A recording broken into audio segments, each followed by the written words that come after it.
Capítulo 17. Avançar. O poder das pequenas vitórias. Faça a cada dia algo que o aproxime um pouco mais de uma manhã melhor. Joe Fireball. Suponha que a polícia mande você parar o carro. Por acaso se perguntaria se a multa seria boa ou ruim? Claro que não. Todo mundo sabe que todas as multas são ruins, certo? Mas uma inovadora delegacia de polícia de Richmond, no Canadá, acha que esse pressuposto deveria ser repensado. Existe uma abordagem já estabelecida para combater o crime. Aprove leis novas e mais duras, imponha penas mais longas ou adote iniciativas de tolerância zero. Em outras palavras, faça mais do que já se faz, só que com mais intensidade. Durante anos, o Departamento de Polícia de Richmond adotou essas práticas básicas e antigas do sistema de policiamento do mundo inteiro e obteve o resultado típico: 65% de reincidência em crimes e aumento da criminalidade juvenil. Até que Ward Clapham, um novo superintendente jovem e de ideias avançadas, chegou e as questionou. Por que todas as nossas iniciativas de policiamento têm que ser tão reativas, tão negativas, tão posteriores aos fatos? E se, em vez de focar apenas a prisão de criminosos e distribuir punições ainda mais severas depois que cometeram o crime, a polícia dedicasse esforço e recursos significativos para eliminar o comportamento criminoso antes que acontecesse? Para citar Tony Blair, e se fossem duros com o crime, mas também com as causas do crime? Dessas perguntas veio a ideia original das multas positivas, programa no qual a polícia, em vez de se concentrar em prender jovens que cometessem crimes, se voltaria para jovens que fizessem algo de bom, coisas simples como jogar o lixo na lixeira e não no chão, usar capacete ao pedalar, andar de skate na área designada ou chegar à escola na hora certa. E lhes daria uma multa, entre aspas, pelo comportamento positivo. É claro que essa multa, entre aspas, não seria como as de trânsito, que exigem o pagamento de determinada quantia. Seria um vale a ser trocado por alguma pequena recompensa, como ingressos para o cinema ou um espetáculo local, atividades saudáveis que também tivessem o bônus de manter os jovens fora das ruas e longe de problemas. O resultado da iniciativa não convencional de Richmond para repensar o trabalho de policiamento foi incrível. Levou algum tempo, mas a polícia investiu na abordagem como estratégia de longo prazo, e uma década depois, o sistema de multas positivas reduziu a reincidência de 65% para 8%. As delegacias de polícia não são exatamente o tipo de lugar em que se espera ver o essencialismo em ação, mas, na verdade, o sistema de multas positivas de Ward é uma lição sobre a prática da execução sem esforço. O não essencialista vai com tudo para cima do problema, tenta fazer tudo, ter tudo, encaixar tudo. Ele age sob a falsa lógica de que quanto mais trabalhar, mais conseguirá. Mas a realidade é que quanto mais tentamos alcançar as estrelas, mais difícil fica sair do chão. O essencialista é diferente. Em vez de realizar tudo e tudo ao mesmo tempo, ele começa pequeno e comemora o progresso. Em vez de correr atrás das grandes vitórias chamativas, que na verdade não importam, o essencialista busca vitórias pequenas e simples nas áreas essenciais. O não essencialista começa com uma meta grande e obtém resultados pequenos. Busca as vitórias mais chamativas. O essencialista começa pequeno e obtém grandes resultados. Comemora pequenas conquistas rumo à meta. Ao flagrar e recompensar as pequenas vitórias dos moradores, a abordagem de Ward Clapham se valeu do poder de comemorar o progresso. Num exemplo comovente, um policial abordou um adolescente que salvara uma menina de ser atropelada. Lhe deu uma multa positiva e disse: "Hoje você realizou algo grandioso. Pode fazer diferença no mundo." O garoto foi para casa e pendurou a multa positiva no mural do quarto. Algumas semanas depois, a mãe lhe perguntou se não iria buscar sua recompensa. Para sua surpresa, ele respondeu que nunca trocaria a multa. Um adulto lhe dissera que podia ser alguém, e isso valia mais do que pizza ou boliche de graça. Multiplique esse tipo de interação positiva 40.000 vezes por ano durante 10 anos, e é possível entender por que essa ideia começou a fazer diferença. Toda vez que era reconhecido e elogiado por fazer algo de bom, o jovem se sentia muito mais motivado para caminhar agindo assim, até que finalmente esse tipo de atitude se tornou natural e sem esforço. Quando queremos gerar grandes mudanças, costumamos pensar que é preciso liderar algo imenso e grandioso, como um executivo conhecido meu que anunciou com estardalhaço que decidira construir para as filhas uma elaborada casa de bonecas. No entanto, pouco tempo depois, acabou abandonando o projeto por considerá-lo trabalhoso demais. Há nisso uma lógica fascinante. Para fazer algo grande, temos que começar por algo grande. No entanto, é fácil lembrar de grandes iniciativas empresariais que nunca deram em nada, exatamente como a casa de bonecas daquele executivo. Pesquisas mostram que de todas as formas de motivação humana, a mais eficaz é o progresso. Isso porque uma pequena vitória concreta dá impulso e aumenta a fé no sucesso futuro. No artigo One More Time, How do you motivate employees? Mais uma vez, como motivar funcionários? De 1968, um dos textos mais populares de todos os tempos da revista Harvard Business Review, Frederick Hesber revela dados de pesquisas mostrando que os dois principais motivadores internos são a realização de algum feito e o reconhecimento recebido pela realização.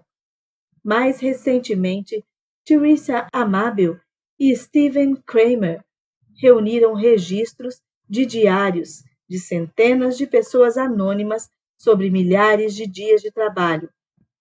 Com base nessas reflexões, os dois concluíram que o progresso cotidiano, mesmo uma pequena vitória, pode fazer uma enorme diferença no modo como os indivíduos se sentem e se comportam. De todas as coisas capazes de promover motivação no dia de trabalho, a mais importante é ter progresso em uma atividade significativa, disseram. Criar pequenas vitórias. Em vez de começar grande e se esgotar sem ter nada para mostrar além do desperdício de tempo e energia, para realizar coisas realmente essenciais, é preciso começar pequeno e ir aumentando o impulso.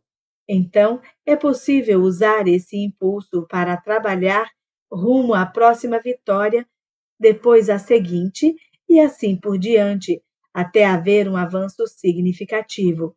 Então, o progresso se tornará tão natural e sem esforço que o avanço parecerá um sucesso instantâneo.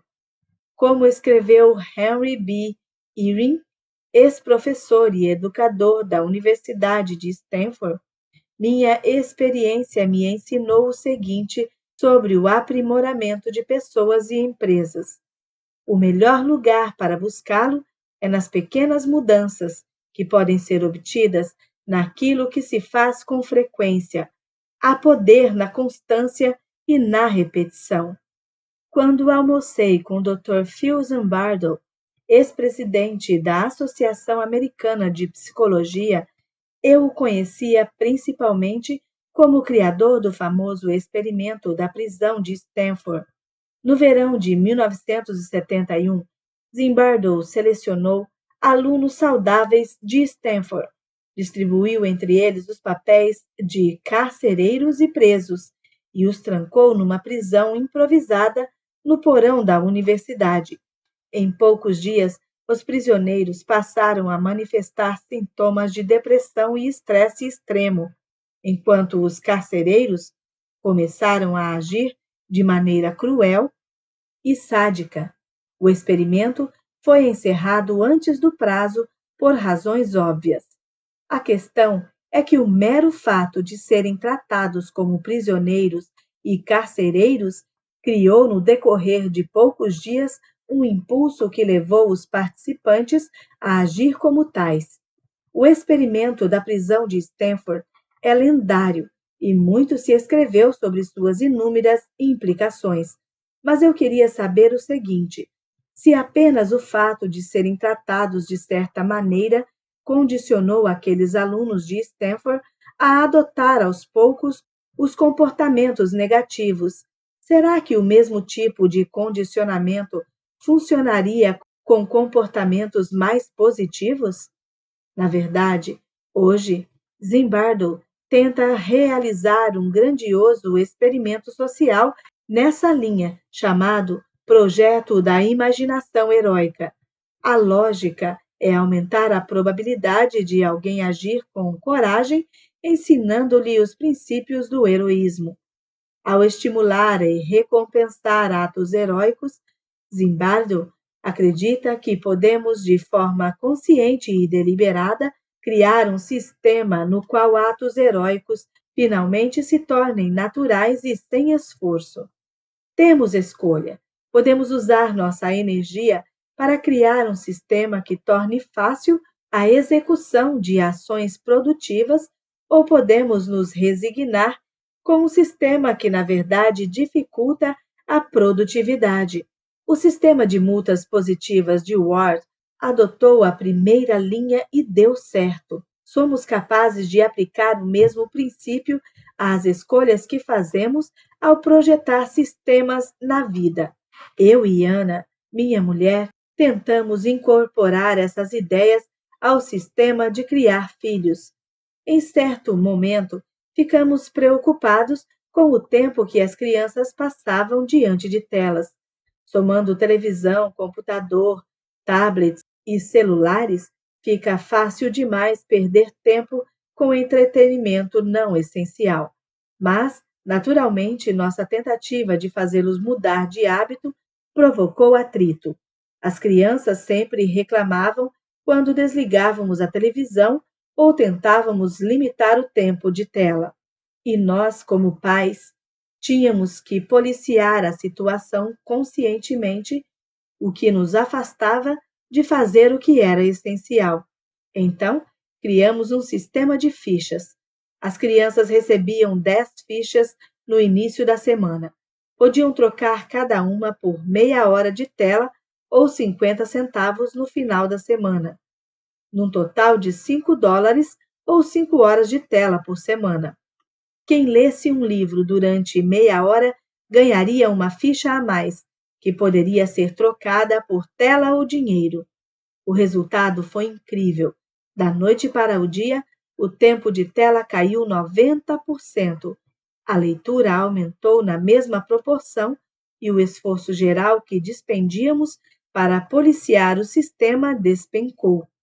Em outras palavras, o número de atividades não essenciais foi drasticamente reduzido e o de atividades essenciais aumentou. Depois de investirmos apenas um pequeno esforço inicial para montar o sistema, ele funcionou sem atritos. Todos podemos criar sistemas assim em casa e no trabalho. O segredo é começar pequeno, estimular o progresso e comemorar as pequenas vitórias. Conheça algumas técnicas. Concentre-se no progresso mínimo viável.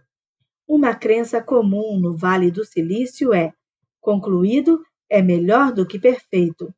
Isso não quer dizer que devamos produzir qualquer porcaria, mas sim deixar de perder tempo com o que não é essencial e fazer o que precisa ser feito. Nos círculos empresariais, o conceito é expresso como criação do produto mínimo viável. A ideia é: qual é o produto mais simples possível que seria útil e valioso para o cliente que pretendemos alcançar? Do mesmo modo, é possível adotarmos o método do progresso mínimo viável. Podemos nos perguntar: qual é o menor progresso que seria útil e valioso para a tarefa essencial que queremos cumprir? Usei essa prática para escrever este livro. Por exemplo, ainda na fase de exploração, antes mesmo de começar a redigir o texto, eu publicava uma ideia curta, meu produto mínimo viável, no Twitter. Se ela repercutisse por lá, eu escreveria um texto no blog da Harvard Business Review. Com a repetição desse processo, que exigia pouquíssimo esforço, consegui descobrir se o que eu pensava dialogava com os aspectos que as outras pessoas consideravam mais relevantes. É o mesmo processo que a Pixar usa em seus desenhos animados.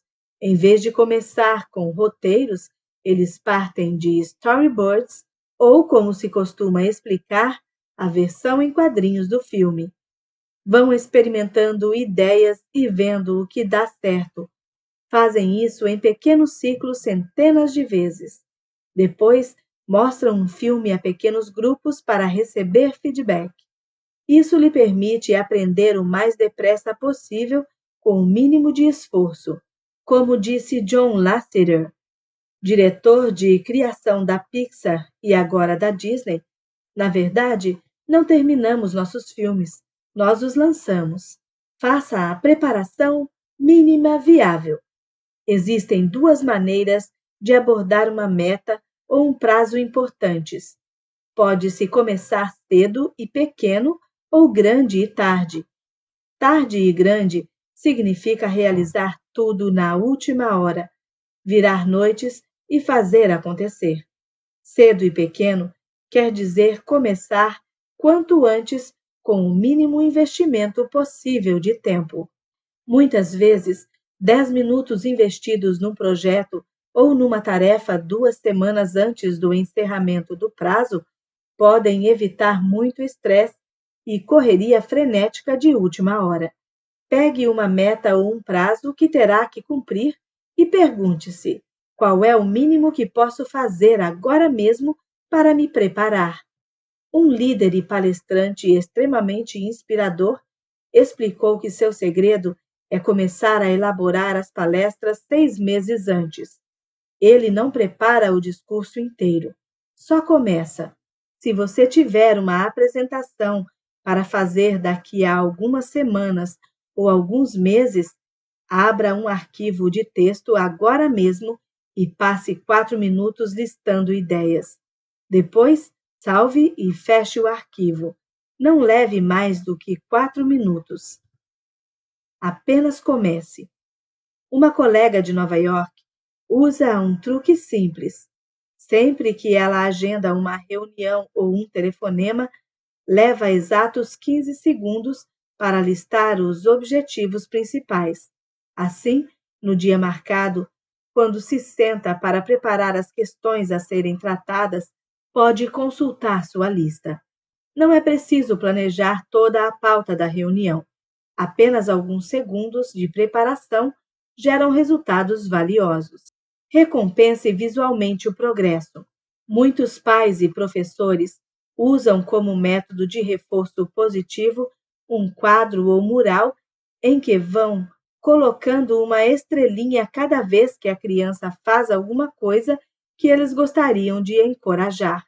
Pode ser sempre que o filho come as verduras do prato, vai dormir na hora certa ou arruma o quarto, ou sempre que o aluno faz o dever de casa, ajuda na aula ou entrega um trabalho antes do prazo, por exemplo. Se você já foi premiado em algum sistema desse tipo, sabe como é estimulante receber esse reconhecimento visual. Existe algo poderoso em ver o progresso rumo a uma meta. Por que não aplicar a mesma técnica às metas essenciais em casa ou no trabalho?